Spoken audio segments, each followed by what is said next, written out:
this is Joseph Broom. This is my presentation for History 104 of Mesopotamian contributions to the development of writing and literature. Specifically, I'll be covering cuneiform and its history and impact on literature as a whole.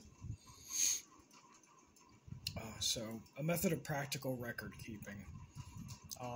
Long before poems such as Gilgamesh were penned or the Code of Hammurabi was written, the ancient Mesopotamians had a much more practical reason for using symbols, record keeping.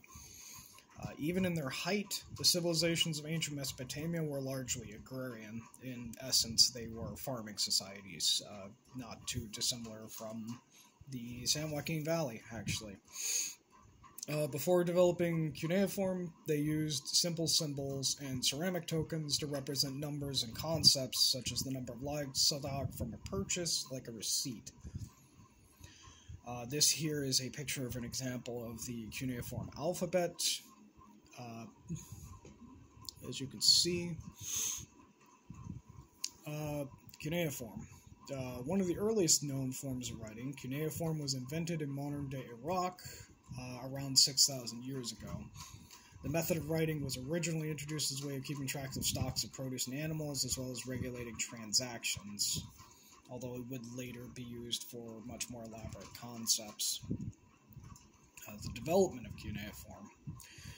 Early Mesopotamian writing consisted mainly of pictorial images, like the hieroglyphic writing system used by later-day Egyptians, essentially pictures used to represent things, but over time, this form of writing developed into scratches and lines that represent the sounds of the spoken Sumerian language.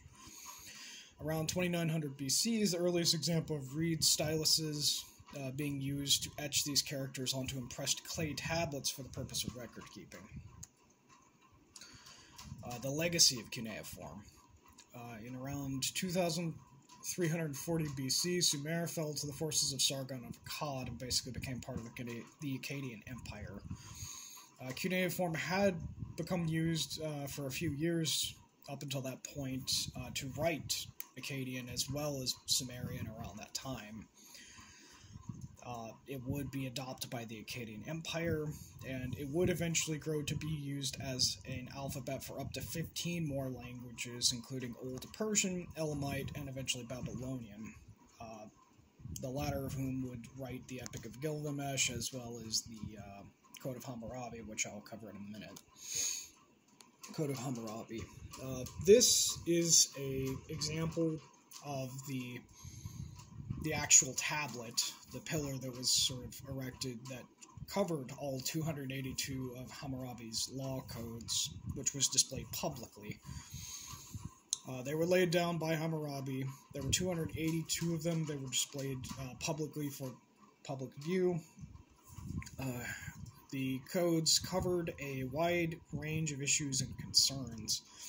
While fairly brutal by today's today's standards, the laws were also fairly progressive in their favorable treatment of women compared to many of the other civilizations of the day. The Code of Hammurabi's impact. There is some evidence that Hammurabi's Code of Laws legacy can be seen in the Abrahamic religions.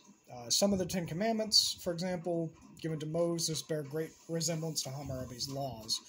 An eye for an eye, tooth for tooth, for example, were a couple of laws covered in Hammurabi's code. As in the case of Moses claiming to have been divinely inspired by God to write down the Ten Commandments, Hammurabi attributes his authority and inspiration to the Babylonian god Shamash in the introduction to the laws. This is a copy of this is actually a fragment of a tablet that was found that is a copy of the Epic of Gilgamesh. The Epic of Gilgamesh predates the writing of Homer by roughly 1,500 years. It accounts the mythological epic of the real king of Uruk, Gilgamesh. The story follows the familiar formula of the hero's journey, accounting the saga of a tragic hero who matures from reprehensible to a wise and hardened leader. It's one of the earliest examples of literature.